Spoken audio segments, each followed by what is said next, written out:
जैसा कि आप सभी उत्तराखंड की आंगनवाड़ी बहनों को जानकारी है कि जनवरी 2024 से संघ द्वारा कार्य बहिष्कार की घोषणा की गई थी। इसी विषय में आज निदेशालय स्तर पर हमें वार्ता हेतु संगठन को बुलाया गया था, जिसमें कि कई हमारी आंगनवाड़ी बहनों ने पौड़ी से और टेरी से, देहरादून और अन्य जिलों से, उत्तरकाशी से हमारी बहनें यहाँ उपस्थित हुई वार्ता में। और हमारी जो आज की वार्ता रही बहुत अच्छी रही और सकारात्मक रही। हमारे जो डायरेक्टर सर हैं और हमारे जो उप निदेशक हैं और हमारे जिला कार्यक्रम अधिकारी जो हैं देहरादून के, वो भी इस वार्ता में शामिल रहे। और बहुत सारी जो समस्याएं थी हमारी, उन सभी समस्याओं के लिए उन्होंने हमसे 15 जनवरी तक का समय मांगा है। और 15 जनवरी तक जो है हमारी अधिकांश जो समस्याएं हैं वो हल हो जाएंगी और लिखित में वो लेटर संघ को प्राप्त हो जाएगा। अगर हमें जो हमारे विभाग द्वारा जिन समस्याओं पे हमारी बात हुई आज, अगर हमें लिखित में ऐसा कोई लेटर प्राप्त नहीं होगा तो 15 जनवरी का जो समय संघ ने दिया है विभाग को, तो 15 जनवरी के बाद हम लोग कार्य बहिष्कार पे होंगे। तो आज की जो वार्ता थी बहुत अच्छी रही। आप सबका धन्यवाद। जो भी अपने अपने जनपदों से हमारी बहनें यहाँ उपस्थित हुई, उन सभी का मैं धन्यवाद करती हूँ। नमस्कार। तो आज यहाँ पे उत्तराखंड आंगनवाड़ी संगठन की जितनी भी हमारी पदाधिकारी हैं और हमारी आंगनवाड़ी बहनें हैं, तो हम अपनी समस्त आंगनवाड़ी बहनों को, पूरे प्रदेश की आंगनवाड़ी बहनों को ये मैसेज देना चाहते हैं कि यहाँ पे जो वार्ता के लिए आपकी जितनी भी विभिन्न मांगें थी और उन मांगों को लेकर यहाँ पे वार्ता के लिए हम निदेशालय पर आए हैं। और यहाँ पे हमारे डायरेक्टर सर से जो मीटिंग हुई है, सारे मुद्दों को हमने यहाँ पे रख दिया, बिंदुवार रखा है। और पहली जो बैठक बुलाई गई थी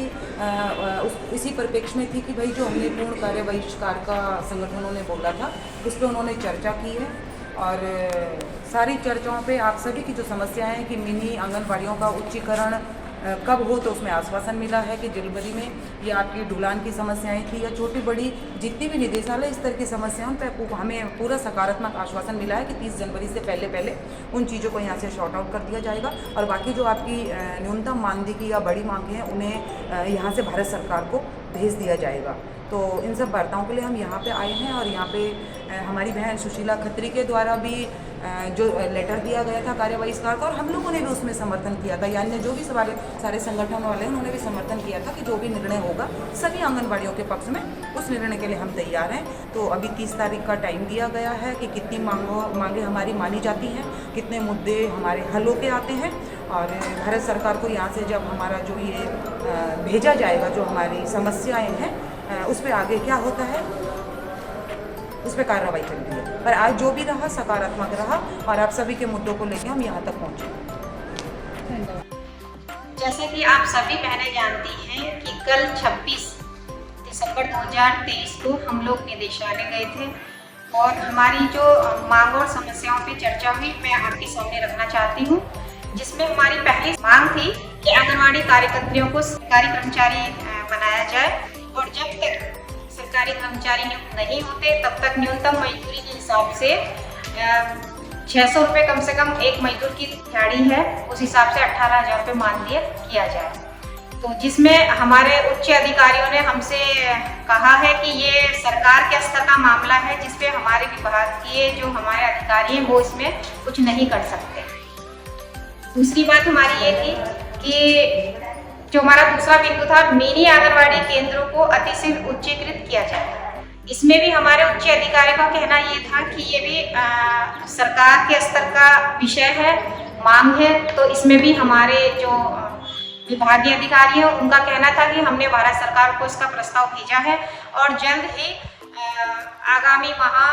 जनवरी या फरवरी में ये जो प्रक्रिया है उच्चीकरण की वो शुरू हो जाएगी। तीसरी हमारी जो मांग थी कि आंगनवाड़ी कार्यकर्तियों के लिए भविष्य निधि ग्रेजुएटी चिकित्सा सुविधा लागू करने की कृपा करें। तो इसमें भी उन्होंने कहा है कि ये भी शासन स्तर का विषय है और इसमें उन्होंने कहा है कि आंगनवाड़ी कार्यकर्तियों के लिए भविष्य निधि और ग्रेजुएटी सुविधा, इसका जो निर्णय है वो केवल राज्य सरकार ले सकती है, इसमें विभाग कुछ नहीं कर सकता। नंबर जो हमारा चौथा हमारा बिंदु था, उसमें था हमारे कुछ आंगनवाड़ी कार्यकर्ताओं की मांग है कि जो हमारी सेवा निवृत्ति की आयु है 62 वर्ष, उसको 62 वर्ष की जाए, 60 वर्ष से 62 वर्ष की जाए। तो इसमें विभाग ने कहा कि जो अन्य राज्यों में इसका अगर जियो है कि उनकी आयु सीमा जो है 62 वर्ष है, तो वहां से जियो मंगवाकर हमें उपलब्ध कराया जाए। तो जिसके लिए संघ द्वारा कहा गया है कि हम उस जियो को अपने विभाग में देंगे और उसके अनुसार ही आयु सीमा में बढ़ोतरी करने का विचार किया जाएगा। पांचवा जो हमारा बिंदु था उसमें था हमारा कि आंगनवाड़ी कार्यकर्त्रियां, सेविकाएं, मिनी आंगनवाड़ी कार्यकर्त्रियां 60 वर्ष की आयु तक विभाग में कार्य करती हैं और उसके बाद सेवानिवृत्ति के बाद इन कार्यकर्ताओं के लिए पेंशन की सुविधा होनी चाहिए। तो इसमें हमारे 5वें बिंदु में हमारे जो विभाग के अधिकारियों द्वारा हमें जानकारी दी गई, उसमें ये था कि हमारा जो कल्याण कोष बना हुआ है, तो उसी कल्याण कोष में अगर हमारा जो अंशदान आंगनवाड़ी पत्री द्वारा जमा होता है और कुछ उसमें अंशदान हमारा सरकार के द्वारा किया जाता है, तो उस अंशदान को अगर बढ़ाया जाए, जैसे 100 रुपये से अगर हम उसको 200 रुपये करें और 200 ही रुपये सरकार करें, तो हो सकता है कि उसी में से कोई रास्ता निकल के आए और पेंशन की सुविधा मिले। तो इसमें केवल एक चर्चा की गई, इसमें अभी कोई निर्णय नहीं हुआ है। छठा बिंदु हमारा जो था वो कुकड़फूर का हमारा बिंदु था कि जैसे आप सभी जानते हैं कि हमारा जो प्रति बच्चे के हिसाब से जो हमारी धनराशि है वो 8 रुपये है, जिसमें 1 रुपया हमारा ईंधन का होता है और 7 रुपये में हमें खाना बना के देना होता है बच्चों को। लेकिन आज की वर्तमान महंगाई को देखते हुए और जो हमारा वर्तमान मेनू है उसको देखते हुए वो धनराशि पूर्ण नहीं है। इस बारे में हमारी चर्चा हुई, जिसमें हमारे निदेशक महोदय द्वारा कहा गया कि इसके लिए हम भारत सरकार को प्रस्ताव भेजेंगे कि धनराशि को बढ़ाने की कृपा करें। कुछ अन्य समस्याओं पर चर्चा हुई, जिसमें से हमारा स्मार्टफोन की समस्या है कि जो विभाग द्वारा हमें फोन उपलब्ध कराए गए थे वो अधिकांश फोन सब खराब हो चुके हैं, जिससे हमारी आंगनवाड़ी कार्यकर्तियों को ऑनलाइन कार्य करने में बहुत दिक्कत हो रही है। तो इसके लिए निदेशक महोदय द्वारा बताया गया कि जनवरी या फरवरी से स्मार्टफोन उपलब्ध कराए जाएंगे और इन्हीं सभी बिंदुओं पर उन्होंने लिखित में इसका कार्य भी जो बैठक हुई है उसका तैयार करने के लिए कहा है और संघ को भी दिया जाएगा और हमारे जो माननीय मंत्री जी हैं उनको भी भेजा जाएगा। हमारी समस्याओं का जो और भी बिंदु थे तो उसमें ये था कि हमारे राज्य में कई आंगनवाड़ी केंद्र जो हैं वो जो है उसमें कहीं सहायिका, कहीं आंगनवाड़ी कार्यकर्त्रियां पद खाली पड़े हैं, जिसका संचालन करने में आसपास की जो आंगनवाड़ी है उनको दो जगह आंगनवाड़ी केंद्र को संचालन करना पड़ रहा है, जिससे उनको बहुत दिक्कत हो रही है। तो हमने कहा कि इसमें जल्दी विज्ञप्ति जारी की जाए, जहां पर आंगनवाड़ी कार्यकर्ता या सहायिका उपलब्ध नहीं है वहाँ पे उनको नियुक्त किया जाए। हमारी समस्या थी कि अन्य विभागों का कार्य आंगनवाड़ी कार्यकर्तियों से लिया जा रहा है, तो इसमें हमारी जो चर्चा हुई तो महोदय द्वारा ये जानकारी दी गई कि जहां पर अन्य विभागों में ड्यूटी लगाई जा रही है तो उस दौरान हमारी सहायिकाओं द्वारा केंद्र संचालित किया जाएगा और संघ द्वारा निवेदन किया गया कि जहां पर अकेली आंगनवाड़ी कार्यकर्ता है उनकी ड्यूटी अन्य विभागों में ना लगाई जाए, क्योंकि अपने विभागीय कार्य बहुत सारे हैं और एक व्यक्ति अपने आंगनवाड़ी केंद्र का संचालन और साथ ही अन्य विभागों का कार्य करने में असमर्थ है। अगली समस्याओं पर हमारी थी ढुलान की समस्या, जिस पर कि माननीय महोदय द्वारा बताया गया है कि सभी परियोजनाओं में ढुलान का पैसा जा चुका है और सभी आंगनवाड़ी कार्यकर्ता अपने परियोजनाओं से संपर्क करें और अपना जो उनका ढुलान का पैसा है वो वहाँ से प्राप्त करें। और जो अगली हमारी समस्या थी कि जिस तरह सभी कर्मचारियों को टीए प्राप्त होता है, लेकिन आंगनवाड़ी कार्यकर्तियों को लंबे समय से टीए प्राप्त नहीं होता है, यात्रा भत्ता। इसके लिए हमने कहा है, तो इस पर भी माननीय महोदय ने आश्वासन दिया है कि इस बारे में विचार किया जाएगा और आंगनवाड़ी कार्यकर्ताओं को भी यात्रा भत्ता मिलना चाहिए। साथ ही इस समस्या पर भी हमने जानकारी दी महोदय जी को कि जो विभाग ने अभी साड़ियाँ वितरण की हैं ड्रेस की, वो बिल्कुल ही उनकी जो गुणवत्ता है वो बिल्कुल सही नहीं है, घटिया क्वालिटी की साड़ियाँ हैं।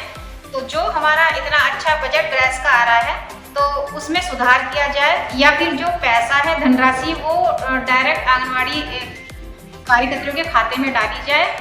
क्योंकि वो जो साड़ियाँ हैं वो इतनी हल्की साड़ियाँ हैं कि कि जैसे इस टाइम पे ठंड का मौसम है, अगर हमारे पर्वतीय क्षेत्रों में जहाँ पे इतनी ठंड पड़ती है, अगर उन साड़ियों को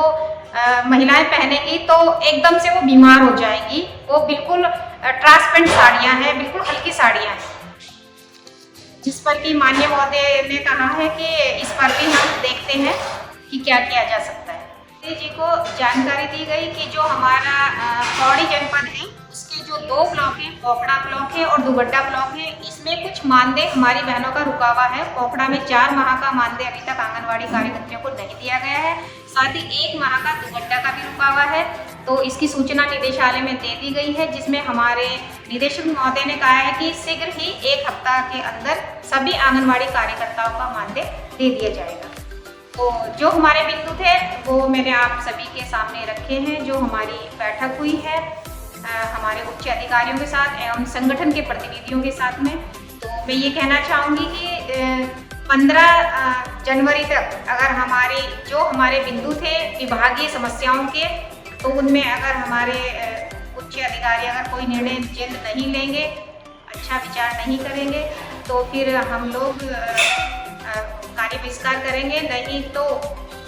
15 तारीख के बाद संगठन की फिर हमारी बैठक होगी और उसमें आगे का निर्णय लिया जाएगा। बाकी हमारे कुछ बिंदु ऐसे हैं कि जो सरकार के स्तर के, विभाग के स्तर के नहीं हैं, उसके लिए हम एक बार प्रयास करेंगे माननीय मंत्री जी से मिलने का। 2 बार हम उनके कार्यालय में अपना पत्र भेज चुके हैं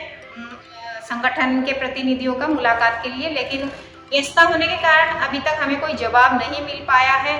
और अभी तक समय नहीं मिला है माननीय मंत्री जी से मिलने का। तो 1-2 दिन में हम फिर प्रयास करेंगे कि माननीय मंत्री जी के कार्यालय जाकर उनसे मिलने का समय लेंगे। तो जैसे भी अगर सरकार की मंशा अगर महिलाओं के हित में होगी और हमारे जो मांगे हैं उनको मानने को तैयार होंगे तो सही है, नहीं तो संघ फिर अपनी जो आगे की हमारी कार्रवाई होगी या हमारे आगे की जो हमारे कार्यक्रम होंगे उनसे हम आप सभी बहनों को उससे अवगत करा देंगे। आप सभी बहनों से मेरा निवेदन है कि आप चैनल को जरूर सब्सक्राइब करें और संगठन की जो भी वीडियो आती है आप उसको अंत तक जरूर देखें और शेयर भी करें अपने सभी ग्रुप में।